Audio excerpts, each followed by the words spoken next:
America में 7 जनवरी की घटना के 24 घंटे बाद अमेरिकी राष्ट्रपति डोनाल्ड ट्रंप सामने आए और हिंसा की निंदा की है।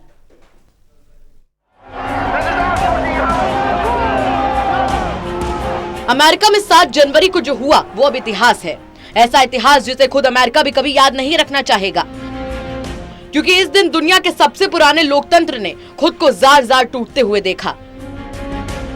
एक भीड़ ने अमेरिका की सबसे बदसूरत तस्वीर दुनिया के सामने पेश कर दी।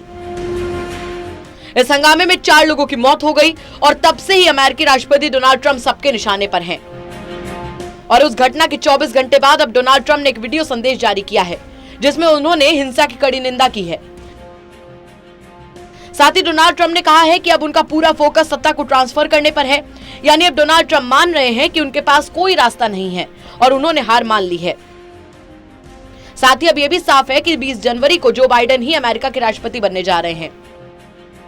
लेकिन यहां यह जानना जरूरी है कि ट्रंप ने अपनी सफाई में क्या कहा। दरअसल 2 मिनट 41 सेकंड के इस वीडियो में ट्रंप ने खुद को पाक साफ दिखाने की पूरी कोशिश की है। ट्रंप ने कहा, मैं यूएस कैपिटल हिल में हिंसा से भाषण की शुरुआत करना चाहता हूं। बाकी अमेरिकियों की तरह मैं भी यूएस कैपिटल हिल में हिंसा और अराजकता से गुस्से में हूं। मैंने तुरंत इमारत की सुरक्षा और घुसपैठियों को निकालने के लिए नेशनल गार्ड और लॉ इन्फोर्समेंट फोर्स की तैनाती कर दी थी।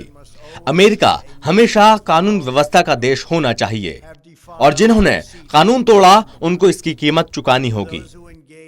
ये लोग असली अमेरिका का प्रदर्शन नहीं कर रहे थे।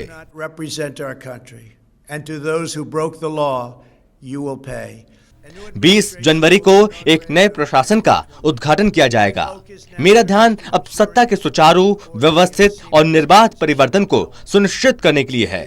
ये क्षण शांति और सामंजस्य के लिए कहता है और मैं अपने सभी समर्थकों से ये कहना चाहता हूं कि मैं जानता हूं आप निराश हैं, लेकिन मैं आपको ये भी बता देना चाहता हूं कि हमारी अविश्वसनीय यात्रा अभी बस शुरू ही हुई है।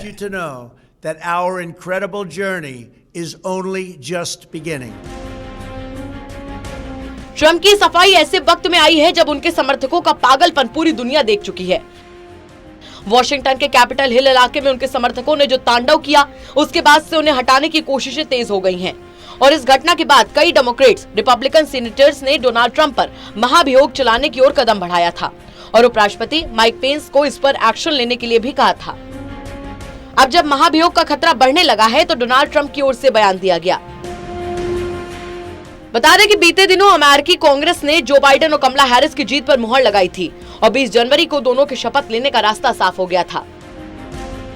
अपनी जीत के बाद अमेरिका के नए राष्ट्रपति जो बाइडेन ने अपने एक संदेश में डोनाल्ड ट्रंप की निंदा करते हुए कहा था कि पिछले 4 साल के कार्यकाल में डोनाल्ड ट्रंप ने लोकतंत्र के संस्थानों पर हमला किया है और 7 जनवरी को हुई इस घटना ने जो बाइडेन की बात पर मुहर लगा दी है।